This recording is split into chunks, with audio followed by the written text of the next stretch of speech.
Crime से जुड़ी हर छोटी बड़ी खबर को जानने के लिए सब्सक्राइब करें A1 क्राइम। साथ ही किसी भी नोटिफिकेशन को पाने के लिए बेल आइकन को प्रेस करना ना भूलें।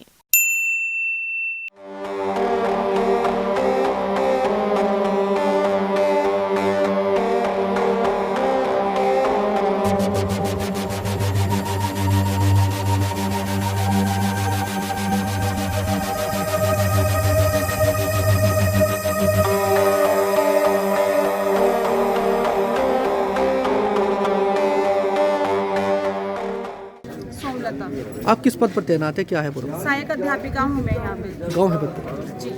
क्या है, क्या हुआ पूरा मामला?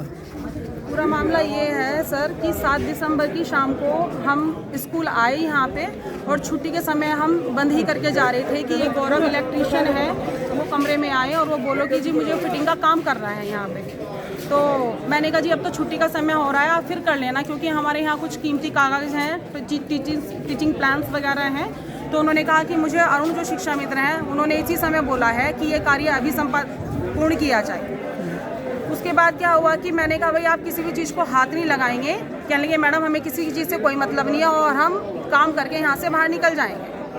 अब जब 8 दिसंबर को भारत बंद के कारण मैं छुट्टी पे रही और यहाँ पे कुछ 2-3 टिफ़िन रखे थे, उसमें मेरे नाश्ते का सामान था और मैं यहीं छोड़ गई। मैंने कहा हम अगले दिन इसको आके खा लेंगे।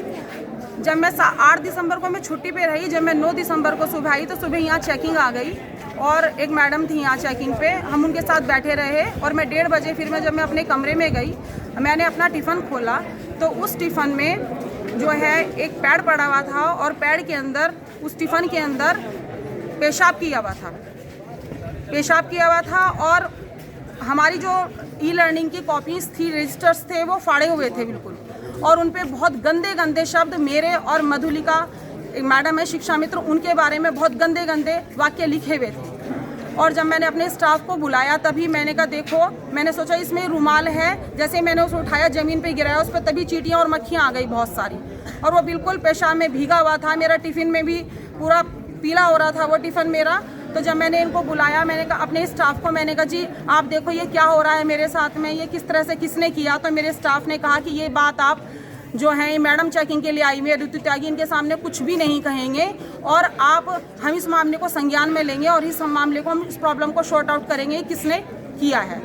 उसके बाद से आज 10-11 दिन हो गए मैं अपने स्टाफ को कह के थक गई हूँ कि कुछ आप पता लगाएं कि ये इतना घिनौना कृत्य किसने किया है, लेकिन कोई भी बात करने के लिए इस पर तैयार नहीं है। बात करती हूँ, मैं ही करती हूँ, 1-2 सेंटेंसेस में मुझे जवाब दे दिया जाता है हाँ मैडम करेंगे, हाँ मैडम करेंगे, लेकिन कुछ भी काम नहीं हुआ। अब मुझे हार के कल गाँव में जाना पड़ा, गांव वालों से रिक्वेस्ट करनी पड़ी कि आप मेरी हेल्प करें और अब मैं इस मामले को आगे तक ले जाऊंगी। ABSA मैम से शिकायत करूंगी, BSS से करूंगी और मुख्यमंत्री। आरोप किस पे मैडम, आप आरोप किस पे लगे? टीचर है वो, क्या मामला है टीचर वाला? ये स्टाफ का ही मामला है। चाबी तो मैं किसी पे आरोप नहीं लगा रही हूँ कि किसी पे, लेकिन मुझे लग रहा है कि ये लोग कह रहे हैं सबकी ये बच्चों ने किया है, लेकिन बच्चे तो हमारी जब हम ताला खोलते हैं तभी एंटर होते हैं और हम अंदर ही बैठे रहते हैं। तो बच्चे हमारे सामने तो टिफिन के अंदर टॉयलेट नहीं कर सकते, गंदा नहीं ले सकते, हमारी कॉपीज हमसे ही लेके नहीं फाड़ सकते। टीचर का नाम क्या है मैडम इनका?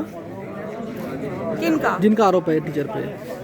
ये एक तो यहाँ पे जो चाबी रहती है वो तो जो अरुण शिक्षा मित्र उनके पास में रहती है, पूरे 3 स्कूलों की चाबी, लेकिन मैं आरोप किसी पे नहीं लगा रही हूँ। जो सच्चाई है, मुझे तो सच्चाई का पता करना है कि ये काम किया किसने है और मुझे अपने स्टाफ का सहयोग चाहिए इसमें, अपने अधिकारियों का सहयोग चाहिए इसमें। प्रिंसिपल कौन है मैडम आपकी? इस समय तो कुसुमलता शर्मा है इंचार्ज मैडम। मैंने उनको भी बोला, मैंने सबको बोला, मैं 10 दिन से परेशान हो रही हूँ, सबसे विनती कर रही हूँ, लेकिन मेरी कहीं सुनवाई नहीं हो रही। कितने टीचर है मैडम इसमें? इसमें 11 टीचर्स हैं यहाँ पे। गंदी बात की है इसमें? हाँ जी, गंदी बात लिखी हुई थी बहुत मेरे बारे में और मधुलिका पाल के बारे में जो शिक्षा मित्र है। अब क्या मामला है मैडम, आपने जो आरोप लगाया शिक्षक पर, ये क्या मामला है? कौन सा आरोप? ये शिक्षक है जो ये जैन शिक्षक बैठे हैं, आप इनको आरोप लगाया, क्या है मामला? हाँ, मुझसे हर चीज़ का प्रमाण मांगा जाता है। जैसे मेरी MLC चुनाव में ड्यूटी थी तो आप पर्ची लाएंगी यहाँ पे, हमें दिखाएंगी, जबकि इन्होंने लिस्ट में मेरा नाम देखा भी, पूरी इंक्वायरी की मेरी कि देखो इसका लिस्ट में नाम है कि नहीं है, कहीं ये घर पे तो नहीं बैठी हुई है।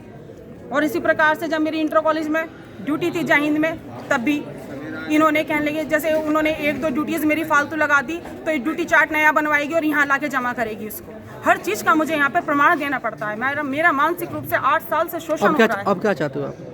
मैं कार्रवाई चाह रही हूँ इसके ऊपर, या तो यहाँ से मेरा ट्रांसफ़र कर दिया जाए। बस सबसे बड़ी तो मैं यही चाहती हूँ कि मेरा यहाँ से ट्रांसफ़र किया जाए। मैं शांति से रहना चाहती हूँ, क्योंकि मैं बहुत मानसिक शोषण यहाँ मैं झेल चुकी हूँ, मानसिक प्रताड़ना मैं झेल रही हूँ यहाँ से। अब तक मैंने सोचा कि मैं अपने स्टाफ की बात किसी के समक्ष नहीं लाऊंगी, लेकिन अब मैं परेशान हो चुकी हूँ, इसलिए मैंने गांव वालों से सपोर्ट मांगा और मैं अब अपने अधिकारियों के भी समक्ष जाऊंगी इस समस्या को लेकर। हमारे यहाँ इसमें दरअसल में इनमें स्टाफ में ही गड़बड़ चल रही है काफ़ी। काहे में? स्टाफ में, स्कूल स्टाफ में। क्या? तो इसमें टिफिन में कोई ऐसी भद्रक चीज़ रखी गई, एक उसमें गलत गलत शब्द लिखे गए रजिस्टर में, और वो रजिस्टर के पेज फाड़ के और वे डस्टबिन में डाल दिए गए। ये सब स्कूल के स्टाफ की देन है, सब जो भी कुछ है। अब क्या हुआ, क्या फिर? अब तो भाई निर्णय लिया, इन्होंने माफ़ी साफ़ी मांग ली, अपना मामला निपटा दिया गाँव वालों ने। भाई आगे ठीक रहेंगे भविष्य में, उम्मीद है। टिफ़िन किसका था, ये किसका? टिफिन इस मैडम का था।